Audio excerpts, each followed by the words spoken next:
5 загадочных людей в истории. Номер 5. Каспар Хаузер. Необычного юношу заметили 26 мая 1828 года на рыночной площади баварского города Нюрнберга. Парень, которому на вид было 16-17 лет, вел себя очень странно. Как рассказывал заметивший его первым сапожник по фамилии Вайхман, незнакомец покачивался и был похож на пьяного. В карманах Каспара Хаузера были найдены загадочные бумаги. Одно из них было письмо от опекуна юноши, который уверял, что мать мальчика якобы передала его на воспитание в 1812 году. При этом сам опекун был бедным паденщиком с 10 детьми. Он просил капитана кавалерии помочь юноше, ранее никогда не отлучавшемуся из дома, стать военным. Письмо кончалось издевательски. У него при себе нет ни крейцера, потому что у меня карман пуст, так что если не хотите его себе взять, можете выпустить ему кишки или вздернуть у себя над камином. Второй документ – записка, якобы написанная матерью ребенка. Она называла себя простой бедной девчонкой, которая не может кормить новорожденного. Отцом мальчика, по ее словам, был кавалерист, который умер. По достижении юноши 17 лет мать просила отправить его в полк, где служил его отец. Как считают исследователи, оба послания, писал один человек.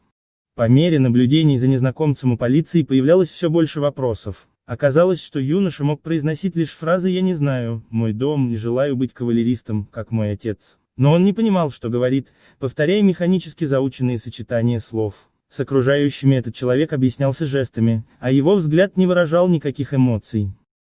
Уже первый врач, осмотревший юношу, пришел к выводу, что Каспар Хаузер с раннего детства находился в заперти. По-видимому, кто-то насильно держал ребенка в темном помещении, давая ему из пищи только хлеб и воду. В результате организм найденыша поначалу не мог переносить никакой другой еды. Годы изоляции притупили одни качества Каспара, зато обострили другие. Например, у него было феноменальное зрение. Он мог заметить в темноте муху, попавшую в паутину на расстоянии 60 шагов. Наряду с этим он в первое время путал объемные предметы и их двухмерные изображения. Впоследствии, научившись лучше говорить, Хаузер рассказал, что сидел в тесной комнатке, где нельзя было встать или полностью вытянуться. Из игрушек у него в ту пору были 3 деревянные фигурки, 2 лошадки и собачка. Кроме того, он говорил о некоем тюремщике, наблюдавшем за ним, которому юноша не испытывал неприязни. Временами неизвестный учил его ходить, читать и писать. Именно он вывел Каспара на улицу и оставил в центре города. Со временем, благодаря трудам учителя Георга Даумера, молодой человек стал практически полноценным членом общества. Однако его успех привлек внимание неизвестных злоумышленников. Первое покушение на Каспара произошло в 1829 году. Преступник проник в дом, где жил Хаузер, и ударил его тесаком по голове. Поиски нападавшего не дали результата, несмотря на крупную награду, объявленную королем Баварии. 14 декабря 1833 года в 3 часа дня направился прямиком в городской парк, где к нему обратился человек в черном пальто с пелериной, цилиндре, с усами и бакенбардами. «Не вы ли Каспар Хаузер?» Услышав ответ, незнакомец потребовал от Каспара обещания, что тот никому не расскажет о том, что ему предстоит узнать. Получив желаемый ответ от заинтригованного юноши, незнакомец вручил ему кошелек с пурпурными кистями, тут же упавший на землю. Каспар, нагнувшийся за кошельком, немедленно получил удар ножом в бок, а незнакомец скрылся. 17 декабря в 10 часов вечера он умер. Одними из последних его слов были: «За этой мышью охотится слишком много котов. Мама, мама, приди. Светская дама, да помилует ее Господь. И я устал, очень устал, а путь еще долгий». На месте, где Хаузеру была нанесена смертельная рана, воздвигнут памятный камень со словами: «Здесь один неизвестный был убит другим неизвестным». Самая популярная версия, основанная на слухах, появившихся в XIX веке, называет Каспара Хаузера наследником престола соседнего с Баварией герцогства Баден. Официально младенец был объявлен умершим в 1812 году. Однако, по мнению криминолога Пауля фон Фюэрбаха, он был похищен, чтобы расчистить дорогу для будущего герцога Леопольда. Номер 4. Человек из Тауреда. Визит из параллельного мира.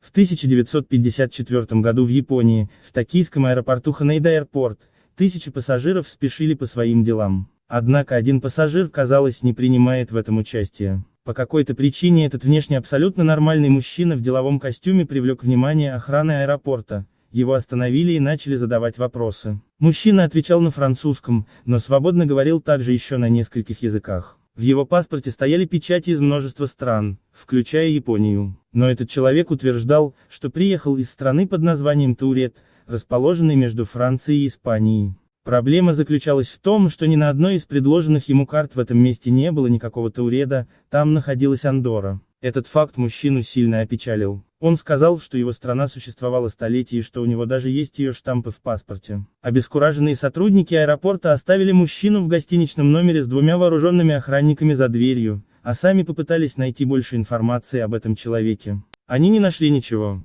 Когда же они вернулись за ним в гостиницу, выяснилось, что мужчина исчез без следа. Дверь не открывалась, охранники не слышали никакого шума и движения в номере, а через окно он уйти не мог слишком высоко. Более того, из помещения службы безопасности аэропорта исчезли все вещи этого пассажира. Человек, попросту говоря, нырнул в пропасть и не вернулся.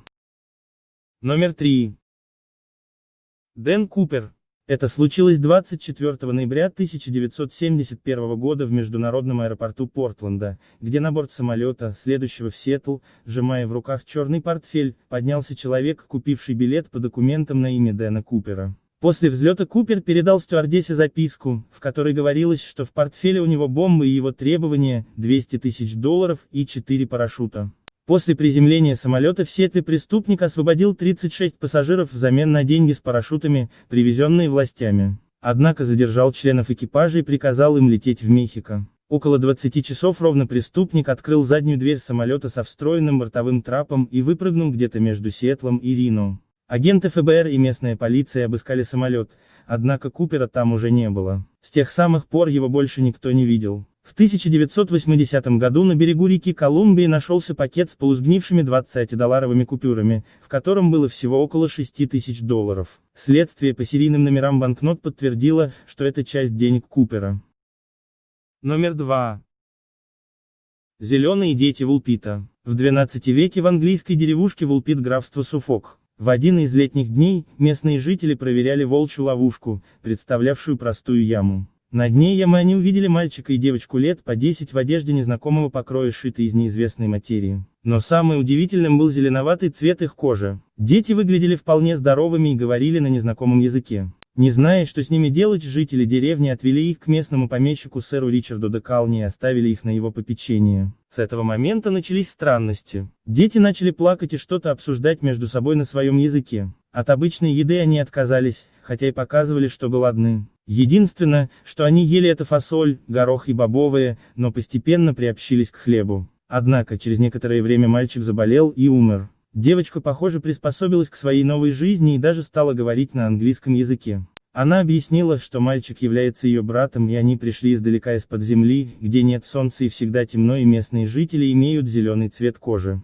Это место называется Страна Святого Мартина. Ее спросили, как она оказалась в Вулпите. Девочка объяснила, что она с братом пасла коров, которых они погнали в большую пещеру. Они углублялись все глубже в пещеру, где слышала странные звуки, похожие на колокольный звон. Потеряв направление, они вдруг увидели яркий свет и попали в волчью ловушку. Номер 1.